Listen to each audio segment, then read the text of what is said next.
Lento pero viene, el futuro se acerca, amanece el horizonte y su luz es rojinegra. La ponencia gira sobre América Latina, pero cometimos un pequeño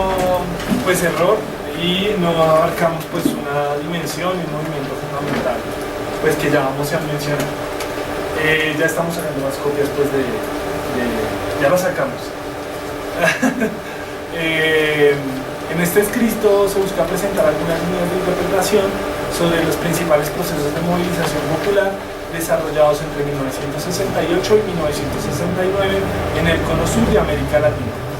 Inicia referenciando las protestas de 1968 en Uruguay, continúa ocupándose del Cordobazo, la principal protesta obrera del periodo, y las pobladas argentinas de 1969, y concluye con una reseña de la rearticulación anarquista experimentada en estos años. La ponencia inicia con las protestas, sobre todo uruguayas, pero había que tener en cuenta dos elementos. El primero, de contexto más general, el 68 afecta el continente de diversas maneras. Ese año ocurre el golpe de estado de Velasco Alvarado en Perú y empieza la revolución nacionalista, un gobierno militar que, aunque comunista, desarrolla un programa nacionalista, entre ellos una famosa reforma agraria. En ese mismo periodo se da el proceso de endurecimiento de la dictadura militar brasilera, que desde el 64, desde el golpe, había venido patinando, y justo en ese año, con el ascenso de Geisel, empiezan a establecerse nuevos modelos, nuevas medidas de censura cultural, de prohibición de la actividad política, que coincide con una intensificación también de la movilización popular, especialmente la estudiantil. Y bueno, la segunda mención que es clave y nos falta en la ponencia, obviamente, es el movimiento de los estudiantes mexicanos, de los jóvenes mexicanos. Desde mediados de la década de los 50 venía habiendo nuevos procesos de movilización social en México, buena parte de ellos liderados por sectores obreros de influencia comunista, trabajadores del ferrocarril, entre varios, y desde los 60 había rearticulado la actividad del movimiento estudiantil mexicano, en particular en el 68 con las 19º Juegos Olímpicos de Verano, las 19º Olimpiadas, que por primera vez se realizaban en América Latina. El gobierno mexicano en ese entonces, a cargo de Díaz Ordaz, del Partido Revolucionario Institucional, tenía como el proyecto de mostrar el progreso material del país,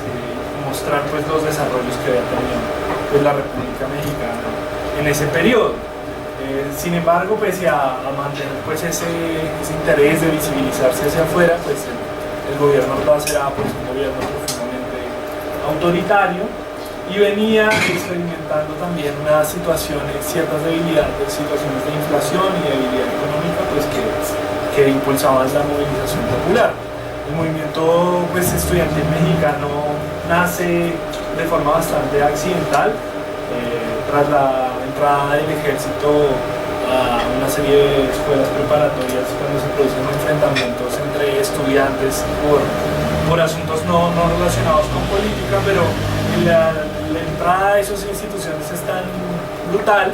que genera el repudio de la comunidad universitaria, y a partir de ahí el repudio a todas las leyes represivas que el gobierno autoritario Ordaz venía implementando y que venían desde hace tiempo en México. Por ejemplo, la prohibición a la actividad política considerada como subversiva y demás. El movimiento tiene como epicentro la Universidad Nacional Autónoma de México, el Instituto Pedagógico Nacional, y se desarrolla sobre todo en la Ciudad de México, pero tiene extensiones por todo el país, escuelas normalistas, estudiantes secundarios del sur y del norte tienen una participación importante. En medio de ese proceso de exigencia política que se conforma un pliego nacional de exigencias y un comité nacional de huelga que de alguna manera intenta construir una organización gremial estudiantil paralela a las organizaciones estudiantiles manejadas por el PRI. Ese Consejo Nacional de Huelga pues empieza a coordinar pues toda esta actividad huelguística que llega pues a agitación diaria, a intentar convocar a otros sectores a movilizarse, que logran con cierto éxito. Los trabajadores electricistas, los maestros se suman a protestas puntuales y bueno, se dan una serie de movilizaciones, por ejemplo por la reapertura de las universidades que habían sido pues clausuradas por la represión. Ahí tienen un papel ciertas directivas medio progres del UNAM, el famoso rector del periodo, pero pues sobre todo pues es un conflicto pues liderado pues por los estudiantes. Finalmente pues el movimiento está muy cerca de las Olimpiadas, el gobierno quiere terminar pues con la movilización y pues el 2 de octubre, cuando se convoca un mitin que no es de hecho el más grande del periodo, ni mucho menos, en la Plaza de las Tres Culturas de Tlatelolco, pues el gobierno decide actuar, al parecer con una influencia importante de la Central de Inteligencia Americana, de la CIA. Pues las fuerzas de seguridad mexicanas se proponen pues, reprimir la cosa, y el batallón,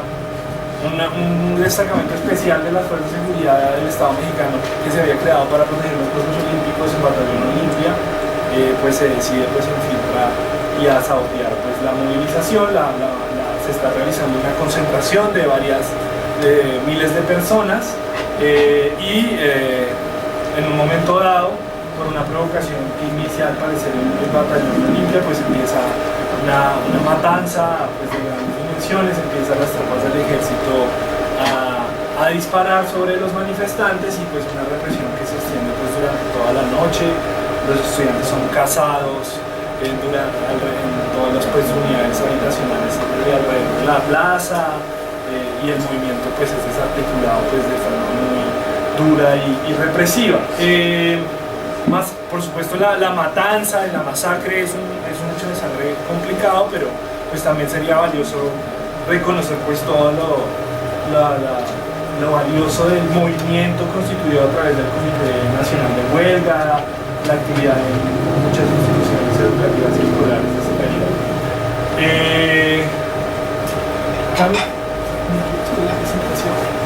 Listo, entonces ese era como el paréntesis, disculpar ahí la omisión pues de México. Entonces las protestas del 68 en el Cono Sur. Una pregunta, también se dio gracias a una reforma educativa las manifestaciones. Okay. Sí, yo creo que venía habiendo en los 60 varias reformas universitarias y había pues digamos los conflictos internos por eso. El pliego del Consejo Nacional de Huelga era más político, pero puede que juegan también esas dimensiones. Yo pensaría que puede jugar ambas, con la dimensión más política contra la represión, las ordenanzas que prohibían la actividad subversiva y todo eso, pero también las reivindicaciones como más educativas. No sé si sobre ese apartado con más comentarios, preguntas. Bueno, que también, digamos, Octavio Paz, como embajador, no recuerdo dónde, el día de las Olimpiadas, renuncia como embajador por el asesinato, por la matanza que Sí, buena parte de la intelectualidad mexicana, una parte de la cual era priista, hay que decirlo, fervientemente priista, por eso aceptaban cargos diplomáticos, pues se distancia del gobierno pues a partir de esos hechos, ¿no? Pues sí genera como una ruptura cultural y pues un nuevo ciclo político que por ejemplo va a haber la emergencia de movimientos de revolución en México, con sus cabañas, etc. Y sí, realmente hay un antes y un después pues, en la historia contemporánea pues, del país con relación con eso, y los intelectuales pues, como decía el compañero. Listo. Entonces, las protestas del 68 en el Cono Sur. En Uruguay, en el marco de la política del gobierno autoritario del Colorado, Jorge Pacheco Areco, se decretan las llamadas medidas prontas de seguridad y el estado de excepción constitucional. En ese contexto, se desarrollan desde principios de agosto en la ciudad de Montevideo una serie de protestas obreras y estudiantiles contra el aumento del precio del transporte urbano en un contexto de alta inflación. Tras el secuestro de un empresario por parte del Movimiento de Liberación Nacional Tupamaros, se suceden una serie de allanamientos y destrozos policiales a la Universidad de la República, que originan a su vez un nuevo ciclo de protestas desde el día 10 de ese mes, convocadas por la Federación de Estudiantes Universitarios del Uruguay, FEU. En el marco de una movilización relámpago el día 12 es gravemente herido el estudiante de odontología y activista del Unión de Juventudes Comunista, Liber Arce, que muere el día 14 y cuyo entierro se convierte en una movilización multitudinaria que reúne hasta 500.000 personas. Pensemos pues que en ese momento Montevideo puede tener 1,5 millones de habitantes. En el marco de otra movilización estudiantil, el 20 de septiembre de ese mismo año son asesinados por la policía los estudiantes Hugo de los Santos y Susana Pires. Entonces inicia en Uruguay pues un proceso de movilización contra pues, el gobierno autoritario de Pacheco Areco, que es en lo que podría llegar a llamar algunos pues una dictadura civil que precede pues a la de Bordaberry y demás.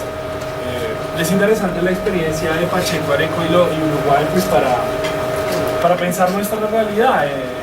Las dictaduras civiles, incluso con partidos legales, pues pueden existir y pues funcionar en medio del estado de excepción, la militarización y demás. Y bueno, el día de la muerte de Liber Arce, el 14, pues se convierte como en el día de los mártires estudiantiles en el Uruguay,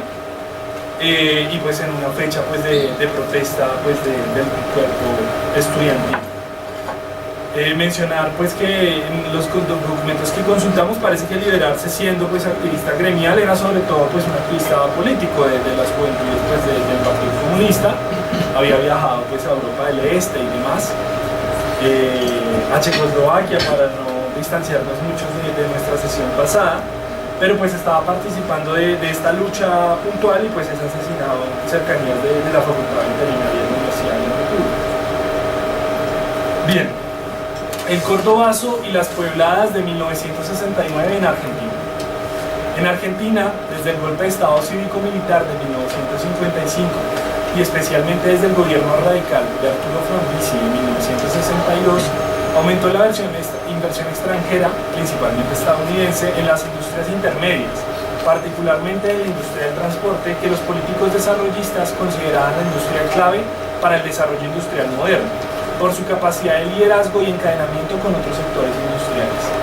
Las dictaduras militares con apoyo civil, instaladas desde 1966, buscaron por un sexenio continuar en un marco represivo el programa desarrollista y sacar al país de la recesión. Entonces un apunte desde la caída pues, del segundo gobierno de Perón, del golpe cívico-militar contra Perón, pues se instalan una serie de gobiernos militares y civiles. Uno de los más importantes, que al final también es removido después de que se rebelión militar, pues es el de Frondizi, y empieza a aplicarse este programa desarrollista. Esta idea de que es la industria de transporte, pues sobre todo la industria automotor, la que encadena el desarrollo de la industria nacional, pues es muy propia de la época, y parte de la idea pues de que al construirse carros, pues se genera por ejemplo una industria de petróleo y de refinamiento de petróleo, una industria metalúrgica, una industria del caucho. Tiene que ver con eso y por supuesto con los modelos culturales de la clase trabajadora acomodada y la clase media que quiere tener un vehículo, de la expansión de la red de carreteras a nivel nacional, todo este tipo de procesos. Y bueno, desde el ciclo que se abre en el 66, pues se continúa la política desarrollista, pero pues con un tono más marcadamente autonómico. Es de particular importancia la dictadura del jefe del ejército y líder del sector azul de las Fuerzas Armadas, Juan Carlos Onganía, y el programa nacionalista conservador de su revolución argentina, que se hizo del poder desde el 28 de junio de 1966 tras el derrocamiento del debilitado gobierno del radical Arturo Illia, cuya actividad política y corporativa inspiraría el concepto de Estado burocrático autoritario. La dictadura fue apoyada inicialmente por los gremios empresariales como la Unión Industrial Argentina, la UIA, la Sociedad Rural, pero también por el justicialismo en cabeza del propio Perón y la burocracia sindical de la Confederación General del Trabajo, CGT, y las 62 organizaciones sindicales peronistas, lideradas por el metalúrgico Augusto Timoteo Bando. Onganía, entre sus primeras políticas, suspende la autonomía universitaria al tiempo que negocia la devolución de la personería de varios sindicatos nacionales instituye el arbitraje obligatorio que limita severamente el derecho a huelga con el apoyo pasivo de una parte del movimiento sindical. Sin embargo, ya desde el 1 de marzo de 1967 la CGT adelanta un paro general que lleva al gobierno a decidir la suspensión de su personería y de las organizaciones gremiales más activas, perdón ahí el error, del periodo, como los empleados telefónicos o azucareros. Bueno, entonces, la primera referencia, pues el sector azul del ejército es el sector conservador, tradicionalista, que tiene una política, digamos, lo más dialogante hacia el peronismo, que es el principal movimiento político argentino y que está proscrito en ese periodo. Lo segundo es que el gobierno de Ilia es un gobierno, pues, digamos, de alguna manera liberal, pero desarrolla algunas políticas, por ejemplo, contra el sindicalismo de industria y tiene algunas políticas pues de contracción económica y recibe una cantidad de movimientos de protesta, de paros generales que pues debilitan enormemente su base y pues así asciende Onganía. Como pues subrayaba el texto, pues el peronismo acoge al personaje, la famosa frase de Perón desde el exilio en el Madrid franquista, pues hay que sencillar hasta que aclare. Pues la burocracia sindical asiste, por ejemplo, al acto de posesión de Onganía. Bueno, continuemos. En el periodo dictatorial, cerrada la actividad parlamentaria, los principales actores políticos fueron los militares en el poder, respaldados por un bloque de empresarios y funcionarios judiciales, y el movimiento obrero, que se convirtió en interlocutor privilegiado del poder político y económico, el actor social más fuerte y organizado para representar otros sectores de la población empobrecida. Y si en periodos de normalidad la actividad sindical expresaba solo un aspecto y no siempre el más relevante de la experiencia obrera, en este momento de crisis orgánica la actividad sindical se convierte en el principal factor de influencia. Entonces, son varias las interpretaciones que utilizan este concepto de Gramsci para describir el periodo, lo que está sucediendo en la sociedad argentina. Hay una crisis orgánica, los de arriba no pueden seguir dominando como venían haciendo, pero los de abajo no son capaces aún pues, de remover. Y pues hay una crisis de la conducción de la sociedad, una crisis de hegemonía que se expresa pues en una crisis orgánica. Pues aquí está la referencia a que hay con la proscripción de los partidos, el cierre de los parlamentos, la prohibición formal de la actividad política, como que la política queda en los militares y sus aliados, pero también en la actividad, digámoslo, sindical obrera, que asume también un perfil mucho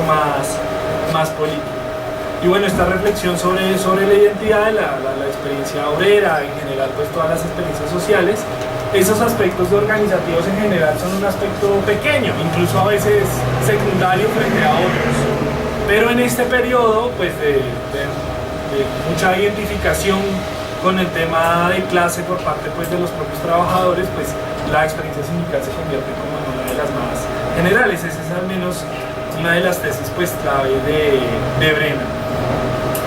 En 1969 se encadenan en Argentina diversos procesos de acción colectiva popular. Se desarrolla el 11 de abril el Ocampazo,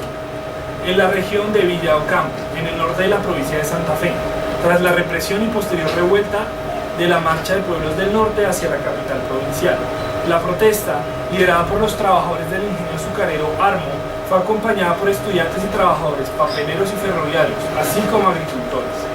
Las acciones incluyeron una huelga de hambre al interior de una iglesia ocupada, un campamento en la plaza principal de la población frente al aristocrático Jockey Club y marchas de ollas vacías lideradas por las mujeres obreras. Todo por reclamaciones alrededor del atraso en el pago salarial, la crisis y posterior cierre de la principal fuente de trabajo de la región. Entonces es todo el periodo de la llamada crisis azucarera pues, del norte argentino y pues que en el año 69 se expresa pues, en esta protesta. Ya está surgiendo todavía tímidamente, pero pues un ala de religiosos, especialmente católicos, pues que están articulándose alrededor de la naciente ideología de la liberación, el movimiento de sacerdotes por el tercer mundo, de sacerdotes por América Latina, etc. Pues con este tipo de luchas populares, y bueno, pues empieza a darse este activismo. Más adelante se presenta el 15 de mayo el Correntinazo, cuando los estudiantes de la Universidad Nacional del Noreste, UNE, agrupados en la Federación Universitaria de la Institución, FUNE, declaran el paro estudiantil o estudiantes e inician un ciclo de protesta contra la clausura de los centros de estudiantes decidido por el rector interventor nombrado por la dictadura y el aumento del 150% en las tarifas del recién privatizado comedor universitario. Se desarrollan manifestaciones diarias que contaban con gran apoyo por parte de la población de la región y se organiza un comedor estudiantil solidario que funciona en la sede de la CGT local, apoyada por el Sindicato de Mecánicos, Panaderos y Gráficos. Tras la represión policial, una marcha al rectorado acompañada por los docentes es asesinado el estudiante de medicina Juan José Cabral y se cuentan con varios manifestantes heridos de bala. Bueno, entonces a mencionar, pues como se reseñaba antes, que Onganía suspende la autonomía universitaria. Es en ese contexto que se produce pues la ocupación de las facultades de la Universidad de Buenos Aires y la represión a ese movimiento de protesta, pues es la famosa Noche de los Bastones largos, en las que pues el ejército golpea pues a docentes y estudiantes que estaban resistiendo en la Facultad de Ciencias. Onganía pues suspende, entre otras cosas, los centros de estudiantes y la actividad política. Muchas federaciones estudiantiles son ilegalizadas y digamos, en la lucha contra los rectores impuestos por la dictadura, pues se van a adelantar pues varios procesos pues, de esta organización. En parte, en solidaridad con la represión en Corrientes, se da el primer rosariazo del mes de mayo, cuando los estudiantes universitarios de la tercera ciudad argentina, en paro convocado por la Federación Universitaria, la FUB, desde el día 16, protestan contra la represión gubernamental y el cierre de la universidad. Hechos que llevan a un enfrentamiento masivo con la policía, en los que es asesinado al estudiante de Ciencias Económicas, Adolfo Bello. El 20 inicia un paro estudiantil y el 21 se extiende al sector industrial, donde se desarrolla una masiva movilización obrera estudiantil. En estos hechos se busca la ocupación del rectorado y algunas emisoras de la ciudad para denunciar la represión y también para denunciar la represión, la ocupación es reprimida. Disculpen el error de ortografía, de tipeo, y en los hechos resulta muerto el estudiante secundario de obrero metalúrgico Norberto Blanco. Se decreta el control militar de la ciudad, el toque de queda y la pena de muerte, y se dan algunos tiroteos nocturnos. En Rosario, en ese periodo, se presentaban también las huelgas de los obreros del frigorífico Swift y los metalúrgicos, y conflictos sindicales como el de los químicos papeleros, obras sanitarias y empleados del Banco Provincial, así como movimientos vecinales contra las inundaciones y el aumento del precio de los alquileres. Por su parte, los estudiantes venían movilizados desde principios de año contra las políticas de limitación al ingreso, consiguiendo ciertos éxitos. La solidaridad con Rosario lleva a la convocatoria por parte de ambas CGTs de la huelga general del 30 de mayo, influencia decisiva en el cordobazo que explicaremos más adelante.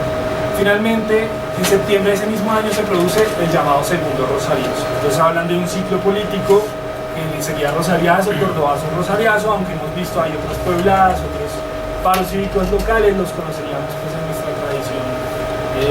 local, regional, pues que sacuden pues, el país en ese año. Una mención interesante, y es que una de las cosas que hacen la política educativa de la dictadura de Onganía es introducir la limitación al acceso a la universidad pública, que durante pues décadas, en alguna parte como conquista tardía del movimiento reformista y pues por las políticas también del peronismo, pues habían tenido el acceso universal, ¿no? Entonces lo que empieza a hacer Onganía es recortar las posibilidades de acceso. Entonces, por ejemplo, dicen que en la Universidad de Rosario a medicina solo ingresa, no sé, la mitad de los que se presentan. Imagínense eso en las proporciones colombianas, pues parece un montón, pero pues para el contexto particular, pues es uno de los dinamitantes de la movilización, ¿no? Pues pensando cómo en la actualidad de algunas de esas consignas sobre el acceso libre a la universidad. Bueno, ahora sí, la revuelta social de Córdoba fue la de mayor impacto nacional y la que mostró, disculpen los errores, la profundidad de la crisis social. Esta ciudad se convirtió desde 1950 y de forma acelerada en la primera metrópolis industrial del interior, la Detroit, Argentina, alonada por la construcción de las industrias mecánicas del Estado y liderada por los militares, una industria eficaz y rabiosamente antisindicada. La ciudad se convirtió en un polo de atracción para migrantes con oferta de trabajo, formación técnica, y los salarios más altos del país.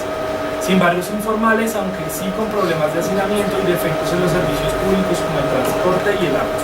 que seguía más el modelo de una ciudad minera industrial de crecimiento explosivo, una actividad económica concentrada en un solo sector dominado por el capital extranjero, eso pues con un crecimiento explosivo, disculpen el lenguaje. En términos de composición, los trabajadores de Córdoba eran en su mayoría varones, obreros de primera generación, jóvenes entre los 28 y los 32 años y no calificados. Por otro lado, con años de organización tenían un nivel extraordinario de participación sindical, con el 85% de la plantilla votando en las elecciones de comisiones internas. Aquí varios puntos. El primero es, pues hay dos paradojas con el peronismo, ¿no? Por un lado, pues impulsa la sindicalización dentro de todas maneras, pues un modelo sindical autoritario, burocrático, integrado parcialmente al Estado, pero por otro lado también pues tiene un proyecto industrialista, desarrollista, pues interesante. ¿Qué sucede? Que el principal polo de eso pues está en Córdoba y son estas fábricas militares, pero a los militares no les hace ni cinco de gracia que haya actividad sindical en sus fábricas, entonces en Córdoba eso está vetado. Lo segundo es pues esta explosión de Córdoba que si la comparáramos con nuestra historia se parecería a la que tuvo en algún momento Barranquilla, Barranca Bermeja, quizás de forma más contemporánea poblaciones como La Uramena, etc. Pues genera eso, una ciudad muy obrera, de obreros muy recientes, de primerísima generación, a veces sus padres son campesinos y ellos directamente pues trabajadores, en su mayoría varones, que son los que asumen ese tipo de trabajos, pues usualmente son los que se desplazan porque no tienen pues que responsabilidades ni están atados, digamos, a la economía del hogar, todo este carreto, y son relativamente jóvenes y no calificados, y además están en una industria pues que es de las mejores pagas en el país. Una de las cosas pues que le costaba a la izquierda de los 70 es que por supuesto los obreros y obreras de la construcción pues llegan caminando, pero los obreros fabriles de Puente Aranda, muchos llegan en su carro. Entonces era como así, los obreros, la miseria, y muchas veces no hay una relación directa. La clase obrera más calificada o de los sectores pues más ricos pues puede tener bastantes condiciones, incluso a veces ganar más que sectores profesionales, un bancario, un docente, etc. Y bueno, pues esa es la clase obrera de los mejores salarios del país pues que va a realizar el Córdoba. La radicalización obrera de la industria automotriz de la ciudad se explica en parte por la desaceleración que la venta de automotores experimentó desde la segunda mitad de 1960 y los planes patronales de modernización industrial e incremento de la productividad bruta a través de la intensificación del control y la reglamentación del trabajo, lo que de hecho era una vieja tradición empresarial en empresas, disculpen el error, como Fiat, y aumentaba la conflictividad en los trabajadores. Entonces, ¿cuál es el tema? Tienen salarios muy altos, pero los ritmos de trabajo son, digamos, imposibles de seguir, y las empresas en medio pues, de esa crisis de venta intentan pues, intensificar su control pues, sobre los trabajadores. Entonces en ese periodo hay más conflictos alrededor del tema del control del tiempo de trabajo, tiempo de descanso, pago por hora abstracta y no por a destajo según lo que se produce, que en relación propiamente con los salarios, que no dejan de ser un tema importante pero son secundarios en esta coyuntura. Lo segundo, y es interesante, pues esta cuestión de que las empresas que se instalan en Córdoba no son necesariamente la Ford o las más grandes, sino pues por ejemplo eso, empresas europeas, Renault, Fiat, que algunas pues tienen una tradición larga de tratar pues con sindicatos de izquierda, pero tienen esta cuestión de tener pues esta idea de controlar muy duro pues su fuerza laboral. Algunos hablan incluso del taylorismo tardío y demás. Entonces pues eso es uno de los factores que explica la conflictividad. Quería mencionar una cosa que me faltó. Hay una institución muy importante, muy potente del movimiento obrero argentino que existe en menor medida en otros países, estilo las comisiones unitarias de Italia o lo que fueron las comisiones obreras durante el franquismo en España, y son como organismos obreros de representación obrera colectiva que son una especie de punto intermedio entre el sindicato más general y pues los trabajadores en sus puestos de trabajo. Las comisiones internas pues, son como organismos de delegados y delegadas obreras que escogen los trabajadores, es un organismo colectivo y pues que de alguna manera asume la negociación y la organización a nivel local. Esos organismos son muy potentes, son pues los famosos consejos obreros. Y como en buena parte de las experiencias históricas realmente existentes, pues estos consejos obreros están relacionados pues, con el sindicato, alimentados incluso por el sindicato, aunque muchas veces en tensión con las direcciones burocráticas, con pues, las direcciones pues, más reformistas que se instalan en ese espacio. Y bueno, hay una tradición pues, de participación importante en esos espacios. Piensen ustedes que las universidades públicas, el promedio de participación en elecciones estudiantiles será del 10 o el 15% por ser optimista. Las carreras más politizadas y organizadas alcanzarán un 30%. Y sectores relativamente bien organizados como la FECODE tienen elecciones sindicales con participación de 40, quizás 30% de afiliados. Entonces el nivel pues, de participación en estas instituciones pues, obreras propias es muy alto y pues es muy interesante. Bueno, en el movimiento popular de Córdoba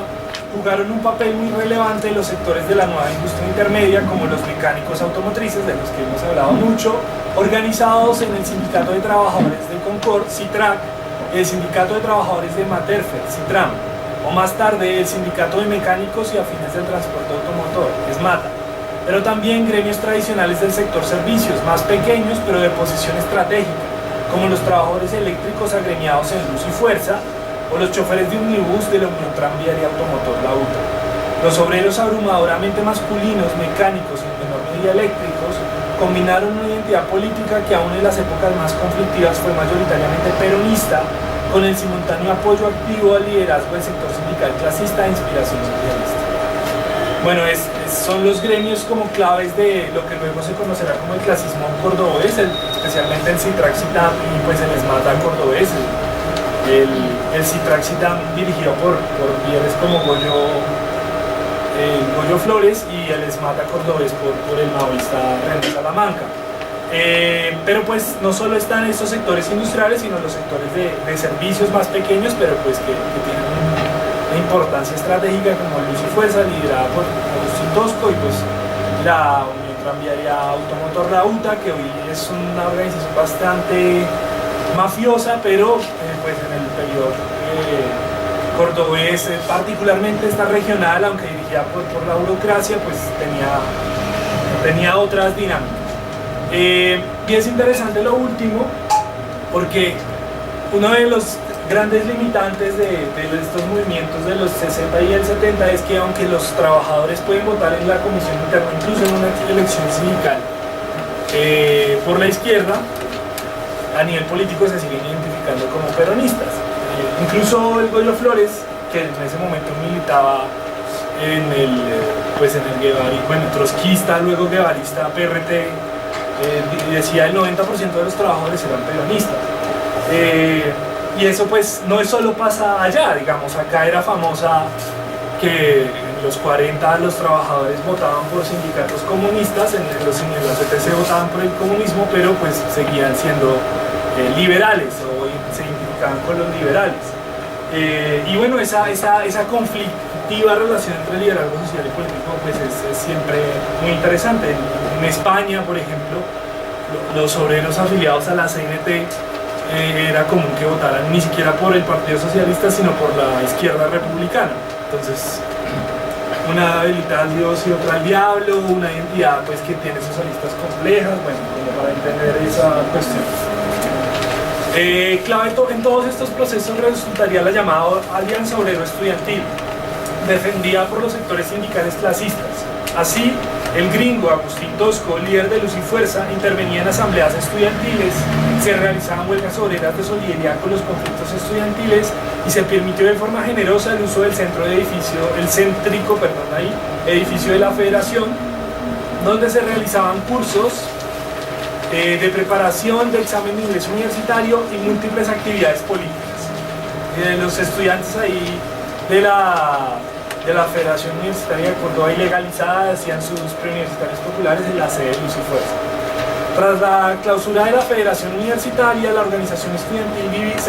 estaba dividida entre la Coordinadora Estudiantil de Lucha, CEL de Inspiración Socialista, y el Frente Estudiantil Nacional, FEN, peronista, encontrando un gran aliciente para su unidad en su apoyo y participación común en la CGT de los argentinos, llamada respectivamente por los bandoristas la CGT de los estudiantes. Bueno, la CGT de los argentinos surge pues, en el año 68, en un congreso de la CGT la izquierda peronista gana la mayoría, surge el dirigente gráfico Raimundo Ongaro como principal líder pues, nacional, empiezan a funcionar la sede de la Federación Gráfica Bonaerense, y la CGT de los argentinos todavía muy en el peronismo, pero pues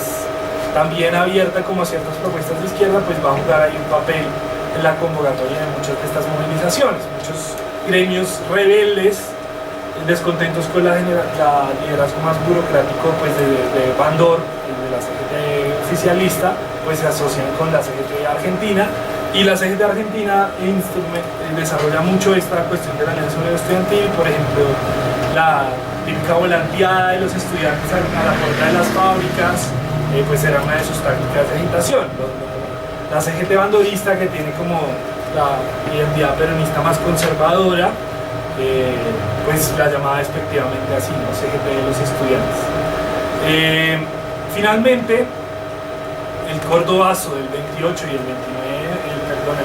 30 de mayo fue el clímax de la actividad y un gran movimiento popular local contra la dictadura.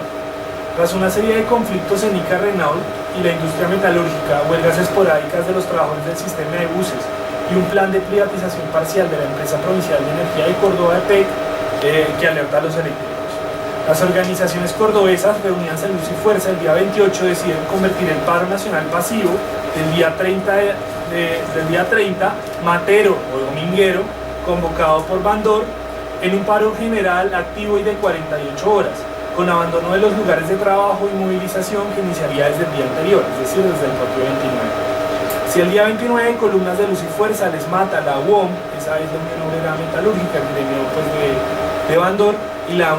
UTA se movilizaron por la ciudad. La primera columna confluyó con un gran contingente estudiantil, aunque pronto vio bloqueada su entrada a la plaza principal, por lo que se replegó hacia los barrios estudiantiles de Clínicas y Alberdi, donde iniciaron violentos choques con la policía que luego se extenderían a la zona de Vélez Ánfield, donde se produciría la muerte del obrero mecánico Máximo Mena.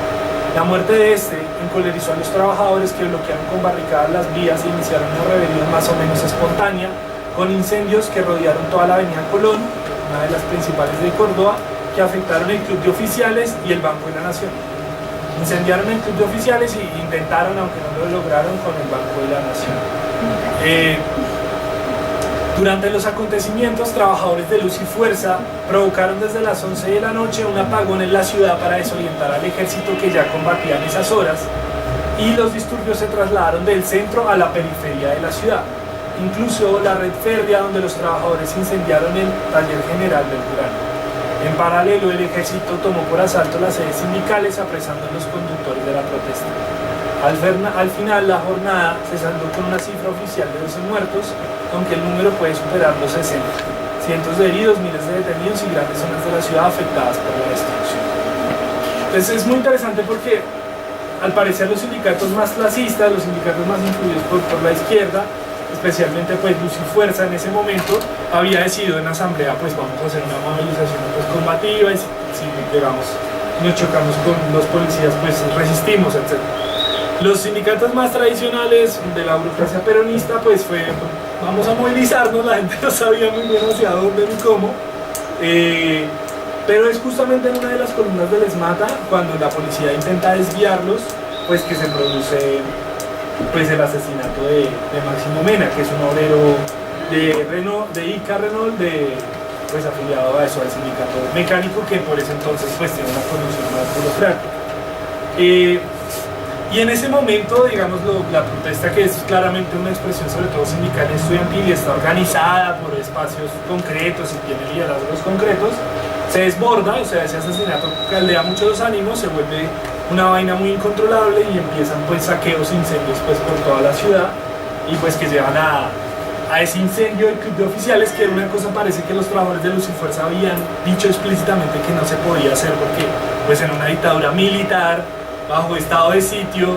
con los militares muy prestos ese mismo año a matar gente a lo que marca, pues era como una provocación. Sin embargo, la gente, sin pensar mucho en táctica y estrategia, pues como muy cargada de odio contra la dictadura, pues hace ese acto. Y un poco el liderazgo se difumina, perdón. Y ahí un poco la protesta pasa del centro, que es donde están, por ejemplo, los principales edificios sindicales de la ciudad, hacia la periferia, ¿sí? Es una cuestión interesante, por ejemplo, pensando en el paro cívico nacional del 14 de septiembre del 77 aquí en Colombia, hubo movilizaciones en los centros de la ciudad, especialmente bancarios, en la zona industrial de Puente Aranda, pues los obreros algunas industrias de comestibles y de carros estuvieron también movilizados, pero sobre todo se dio en las periferias, ¿sí? Entonces el centro se veía vacío, era un día de fiesta, era un festivo, pero la periferia pues estaba revuelta. Listo. El movimiento sindical que desarrolla el Cordobazo, influido por la izquierda fabril, logra romper temporalmente el verticalismo del movimiento obrero peronista y constituir una alternativa sociopolítica frente al Estado argentino. Córdoba, epicentro de una cultura política regional y regionalista rebelde entre 1960 y 1970, se convertiría en el epicentro del desarrollo del nuevo proletariado argentino. Bredman incluso apunta a que la de Córdoba puede ser la expresión más radical de ruptura política y amenaza política hacia las élites en América Latina en ese aspecto. O sea, Bredman habla de, hay dos grandes rebeliones o grandes momentos de masas en la historia argentina del siglo XX y una de ellas es el Cordobazo. Y habla de que pues, es la principal frente a otras expresiones similares en América Latina. Además plantea, y es interesante, pues, que el desarrollo del clasismo al interior del movimiento obrero cordobés pues es uno de los más importantes, y pues ya lo hemos mencionado, pues los gremios clásicos más importantes de ese movimiento, pues el Citraxitame, Les Mata y Luz y Fuerza, quizás un poquito con más distancia Luz y Fuerza. Pues se plantea, por ejemplo, que el Cordobazo es la estocada de muerte de la dictadura de Onganía. Eso no es completamente cierto, lo debilita de forma muy importante, tiene que renovar todo su gabinete. Y Onganía, que había hablado de quedarse hasta el bicentenario de la independencia, 50 años de dictadura para poner en cintura a esta gente argentina, pues se tiene que ir en el 70, pero sí es clave que pues esa secuencia de puebladas del 69, lideradas pues con el epicentro en el Cordobazo, pues sí debilitan la dictadura y permiten, por ejemplo, el fortalecimiento del movimiento sindical clasista, de los movimientos sociales pues, más influidos por la izquierda revolucionaria o intención revolucionaria. Es interesante pues esta referencia a lo regional y el regionalismo. Una de las claves para entender el Cordobazo pues, es el rechazo de Córdoba a Buenos Aires. Córdoba era una población pequeña, bueno, una de las principales a nivel nacional, pero no de las que más puntaban, por ejemplo, en términos demográficos o económicos. Pero este boom industrial la convierte en la segunda ciudad como en 20 años, y hay mucho rechazo hacia lo porteño, hacia el centralismo porteño que dice la gente de la región. Y es interesante porque eso permite una oposición, por ejemplo, a las direcciones nacionales de los sindicatos peronistas, y a veces incluso burócratas locales que no tienen tanta diferencia con los de Buenos Aires se enfrentan a Buenos Aires, pues también por ese sentido regional y regionalista, y eso permite ese tipo de aperturas quizás políticas, ¿no? Entonces, por ejemplo, el Luz y Fuerza Nacional era un sindicato que había estado a favor de la dictadura de Onganía cuando ya había roto con ellos. O sea, la dirección sindical de los eléctricos a nivel nacional era brutalmente burocrática y autoritaria. Lo que también explica la radicalidad de Tosco y los de Luz y Fuerza Córdoba, ¿no? O hay una relación ahí. El ESMAD nacional pues es un sindicato pues, proempresarial hasta hoy, pero la seccional cordobesa particularmente pues desde los 70, desde el ascenso pues, de la izquierda, pues es de las más rebeldes, ¿no? Eso también podríamos quizás verlo acá, ¿no? Medellín quizás no es el mejor ejemplo, aunque tiene una importancia en militancia obrera. Ciudades como Manizales, que tenían una importante industria textil o metalúrgica, también eran muy regionalistas y tenían una identidad muy regionalista de los movimientos obreros, pero eso a veces permitía como formas de rechazo a la burocracia, al burocratismo de las direcciones de las grandes centrales sindicales y demás. Bueno, listo, eso como sobre el Cordobazo, las Puebladas. Y el último apartado del texto, pues la rearticulación anarquista. El anarquismo vivió un periodo de relativa rearticulación en la región desde 1960. Hay que decir pues que la década inició pues con la participación relativa de los anarquistas, por ejemplo, en la Revolución Cubana,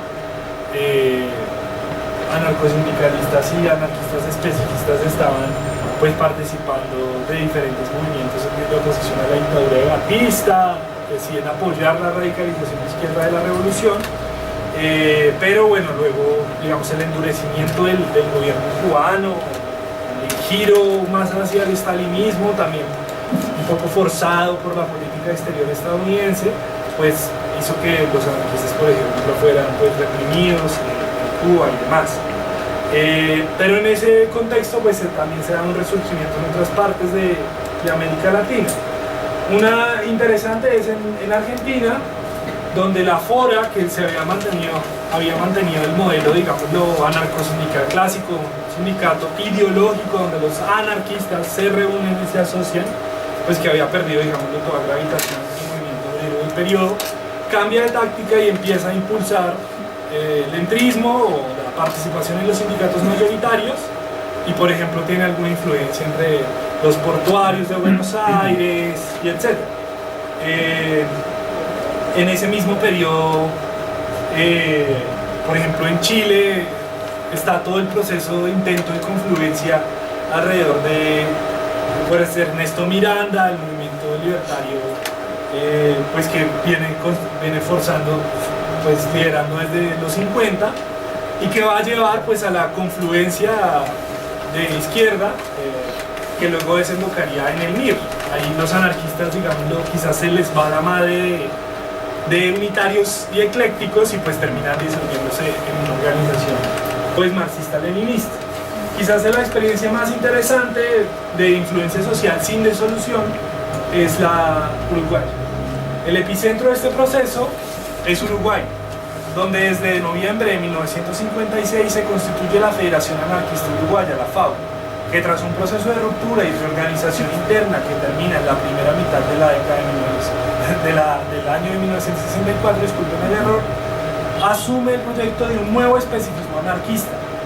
proponiéndose construir una organización política libertaria que impulse y lidere la lucha social, funcione de forma unitaria y cohesionada, apoye la revolución cubana y los procesos revolucionarios latinoamericanos y muestre voluntad de unidad para articularse con otros sectores de la izquierda en función revolucionaria. Ahí mencionar pues la FAU se constituyó en el 56 recogiendo militancia pues estudiantil de las juventudes libertarias, la tradicional anarcosindicalista de la FOR, que pues tenía cierta influencia portuaria, taxis, los frigoríficos, a través del trabajo barrial en el Cerro La Teja, y la primera época de la historia de la FAU pues como conviven diferentes tendencias. Sin embargo, como que el desarrollo mismo del movimiento popular uruguayo como que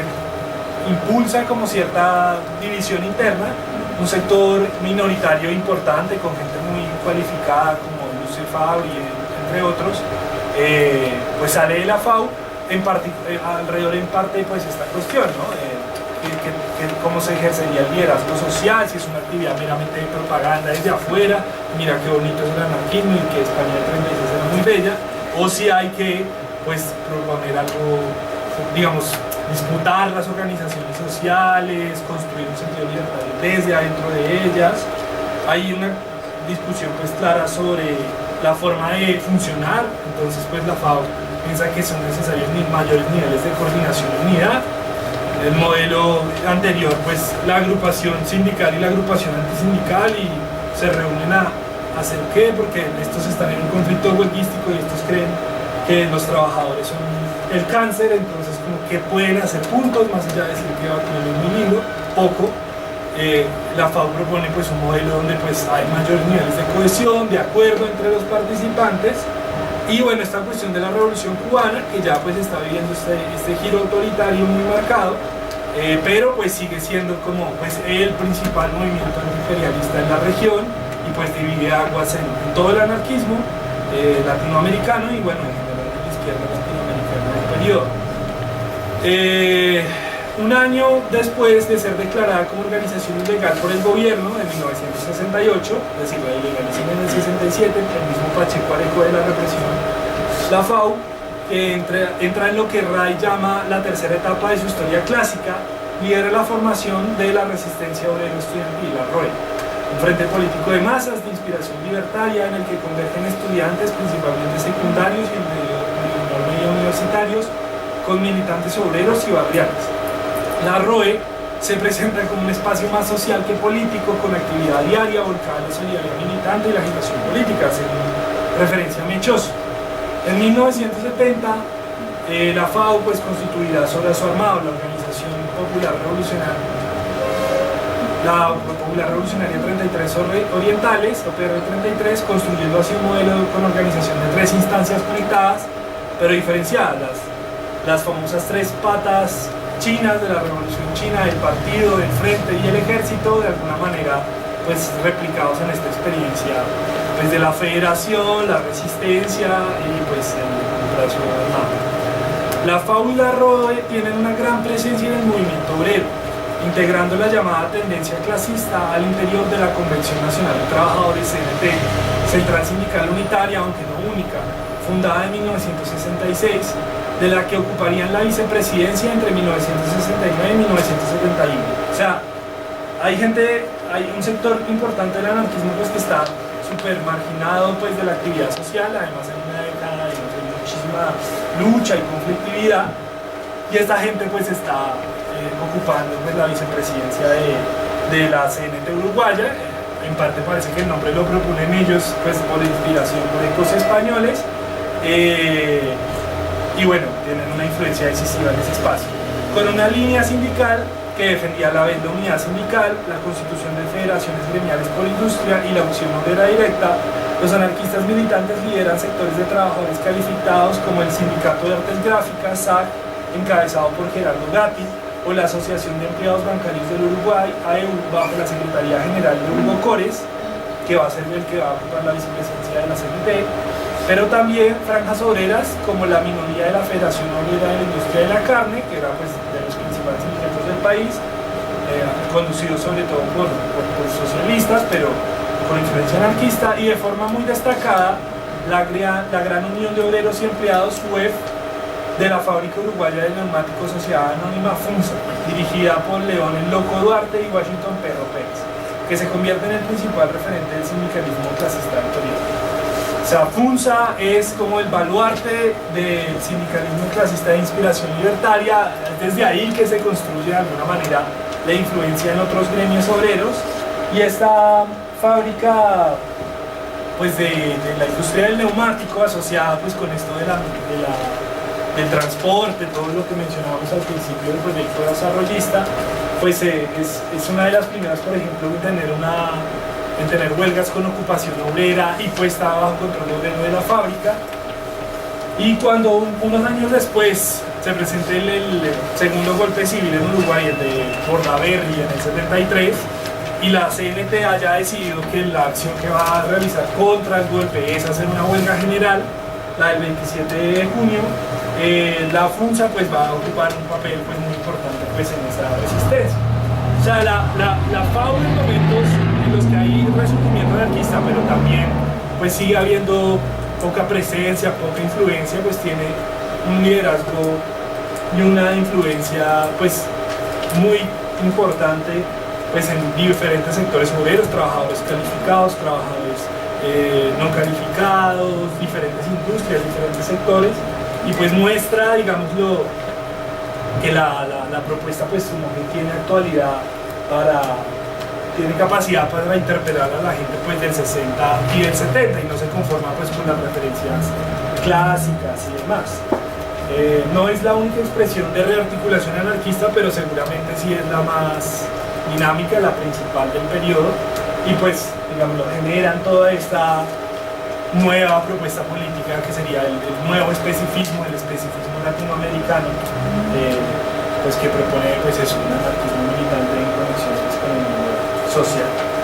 Esa era pues la ponencia, y pues pasaríamos pues a los comentarios, las críticas, las preguntas, las intervenciones pues sobre la misma. Pero encuentra el camino hacia la huerta, donde plantará los sueños y cosechará las puertas hacia el mundo nuevo sin las esperanzas muertas. Lento pero avanza, y mientras avanza libera. Lento pero arrastra.